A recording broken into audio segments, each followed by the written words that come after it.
जय माता दी दोस्तों। माता रानी आपकी सारी मनोकामनाएं पूर्ण करें और आप जीवन में खूब सारी तरक्की करें। इसी के साथ आज का जो वीडियो है वो मैं शुरू कर रही हूँ। दोस्तों आज के वीडियो में मैं बात करने वाली हूँ शरद पूर्णिमा व्रत में। जैसे मासिक धर्म या पीरियड से गुजर रहे होते हैं तो शरद पूर्णिमा में खीर बनाना चाहिए या नहीं बनाना चाहिए, जो पूजा है वो कैसे करनी चाहिए, चंद्रदेव को जो अर्घ्य है वो कैसे देना चाहिए, क्या करना चाहिए, कैसे करना चाहिए, संपूर्ण प्रश्नों का जवाब जो है वो इस वीडियो में आप सबको मिलने वाला है। तो चलिए बगैर देरी किए हुए इस वीडियो को शुरू करते हैं और जान लेते हैं शरद पूर्णिमा में मासिक धर्म या पीरियड्स के दौरान हमें क्या करना चाहिए, कैसे करना चाहिए।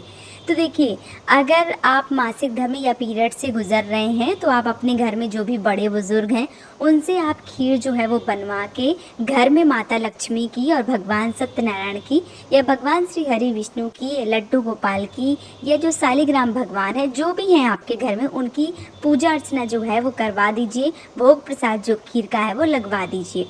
और जब शाम के समय जब चंद्रदेव आ जाते हैं तब चंद्रदेव को अर्घ दिया जाता है, चंद्रदेव की पूजा अर्चना की जाती है। तो जो भी आपके घर में बड़े हैं, जैसे सास हो गई, जेठानी हो गई, ननद हो गई, जो भी हैं पूजा करने लायक, उनसे आप ये पूजा जो है वो करवा सकती हैं। कई बार बहुत सारी बहनें जो परदेश में रहती हैं उनके पास ये चीज़ें जो है वो नहीं होती हैं, उनके पास पति होते हैं या बच्चे होते हैं। तो अगर आपके बच्चे जो हैं वो बड़े हैं, खीर वगैरह बना लेते हैं, तो आप उनसे बनवा के पूजा अर्चना करवा सकती हैं। लेकिन अगर बच्चे नहीं कर पाते हैं, पति भी नहीं कर पाते हैं, कई बार पति जो है वो बना लेते हैं, कई बार पति जो है वो नहीं बना पाते हैं, और बनाने को तो चलिए बना भी लेंगे लेकिन कई बार पूजा अर्चना जो है वो नहीं करते हैं। तो अगर आप ऐसी सिचुएशन में फंस गई हैं कि आप पीरियड से हैं, आपके बच्चे या पति कोई नहीं बना रहे हैं, आपका सहयोग नहीं कर रहे हैं, भोग प्रसाद जो है वो नहीं बना रहे हैं, ना ही पूजा कर रहे हैं, तो आपको क्या करना चाहिए। तो ऐसे में आपको स्वयं से स्नान ध्यान करके खीर का भोग जो है वो बना लेना चाहिए। खीर आप चाहें पहला, दूसरा, तीसरा, जितना भी दिन है आप खीर बना लें। अगर आपका 5 दिन हो गया है तो आप पूजा अर्चना भी कर लें, 7 दिन हो गया तो भी कर सकती हैं। लेकिन पीरियड्स आपका एकदम से जो है वो चला गया हो तभी आप पूजा अर्चना जो है वो करें।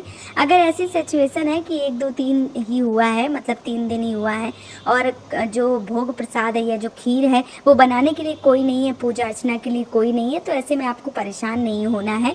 ऐसे में जो खीर है वो आपको स्नान ध्यान करके बना लेनी है। उसके बाद मानस पूजा कर दें। जैसे मानस पूजा जो मानसिक पूजा होती है कि मन में सोच लिया कि हमने भगवान को स्नान करवा दिया, खीर का भोग लगा दिया, तो इस प्रकार से आप मानसिक पूजा जो है वो कर सकते हैं। और आपको चौकी लगा के पूजा जो है वो नहीं करनी होती है, ना ही आपको चंद्रदेव को अर्घ देना होता है, क्योंकि घर में कोई है नहीं और आप ऐसी स्थिति में हैं कि आप पूजा अर्चना कर नहीं सकती हैं। तो फिर आपको ना ही चौकी लगा के पूजा करना है और ना ही चंद्रदेव को अर्घ देना है। ऐसे में आपको जो आपने खीर बनाई है उस खीर को आप खुले आसमान के नीचे रख सकती हैं और दूसरे दिन उस भोग को सारा परिवार जो है वो ग्रहण कर सकता है। क्योंकि पूजा जो है वो हम नहीं कर सकते हैं, लेकिन खीर में जो अमृत है वो गिरता है, तो वो अमृत जो है वो हम प्राप्त कर सकते हैं उस खीर के माध्यम से।